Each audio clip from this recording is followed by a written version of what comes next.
कुस्तीप्रेमींनो, पुण्याच्या वाघोलीत पार पडलेल्या 68व्या महाराष्ट्र केसरी स्पर्धेने संपूर्ण राज्याचं लक्ष वेधून घेतलं होतं. एका बाजूला नाशिकचा संयमी हर्षवर्धन सदगीर आणि दुसऱ्या बाजूला सोलापूरचा आक्रमक असा बाहुबली महेंद्र गायकवाड होता.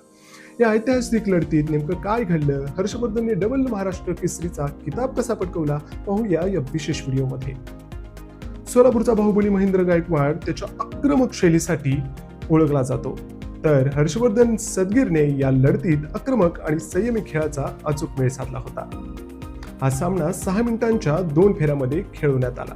पहिल्या फेरीत दोघांनीही तोडीस तोड अशी झुंज दिली. पहिल्या फेरीअखेर स्कोर 1-1 असा बरोबरीत होता. दुसरी फेरी सुरू झाली आणि दोघेही पैलवान अधिक आक्रमक झाले. खेळाच्या शेवटच्या 1.5 मिनिटात हर्षवर्धनने आपला गिअर बदलला आणि सलग 3 गुण मिळवत निर्णायक अशी आघाडी घेतली.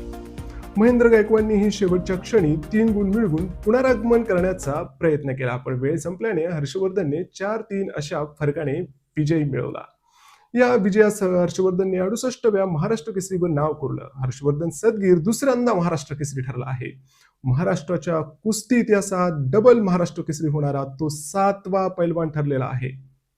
नाशिक जिल्ह्यासाठी आणि महाराष्ट्राच्या कुस्ती क्षेत्रासाठी हा अभिमानाचा क्षण आहे.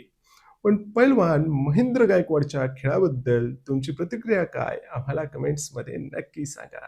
जय हिंद.